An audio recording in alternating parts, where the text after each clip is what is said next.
تحية عالية لمتتبعي هاشمي بريس ولطاقم هاشمي بريس. اليوم غنتكلموا على الاقتصاد ديال مدينة المضيق.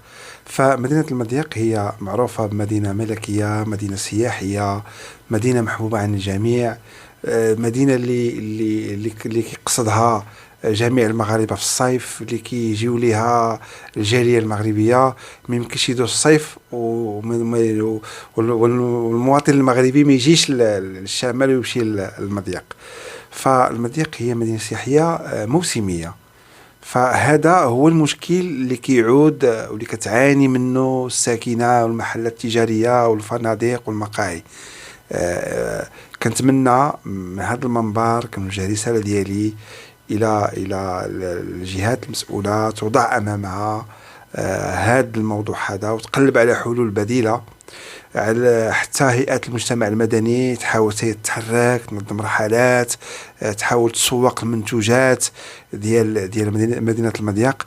فخصنا اي واحد يجي مدينة المضيق يا في الصيف يا في الشتاء يا في اي فترة جا المضيق يمشي فرحان.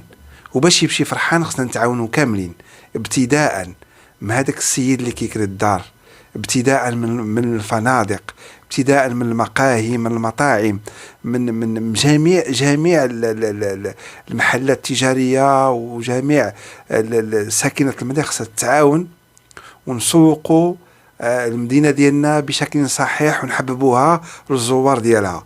السائقين سيارات الأجرة لا من الصنف الصغير ولا الكبير حتى هما كذلك يسوقوا لحسن التعامل مع الناس اللي كتقصد مدينة المضيق. فعلى سبيل المثال التنظيم موديريتو في طنجة، المواطن بطنجة، المواطن المغربي بين على واحد التنظيم، واحد الشيء كبير بنا بأن احنا مغاربة مثقفين، مغاربة منظمين، واحد الشيء جميل جدا.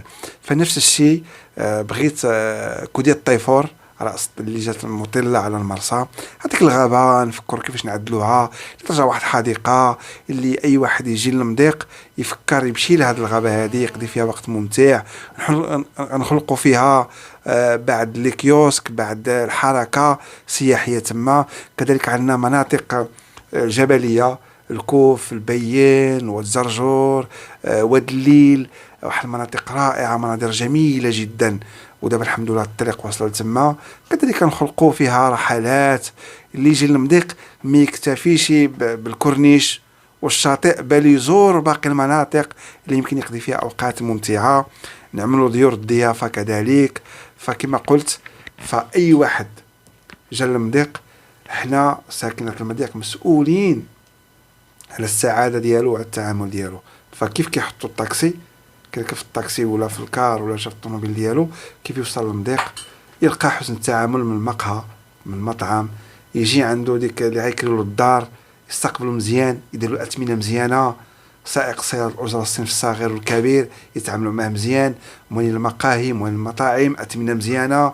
نعطيكم على سبيل المثال، السيد جا هو والأسرة ديالو 3 وليدات ومراه هي 5، نحط له شلاضة صغيرة، نحط له شلاضة كبيرة وتهلا فيه، تعامل معه مزيان، تعامل مزيان باش يرجع.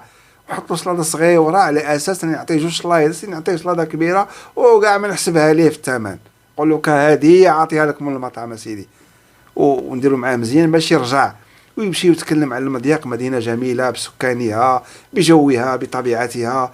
كذلك في الشواطئ ديالنا تكون نظيفة مزيانة، نحسنوا الخدمات ديالنا، اوتيلات ثمن مزيان.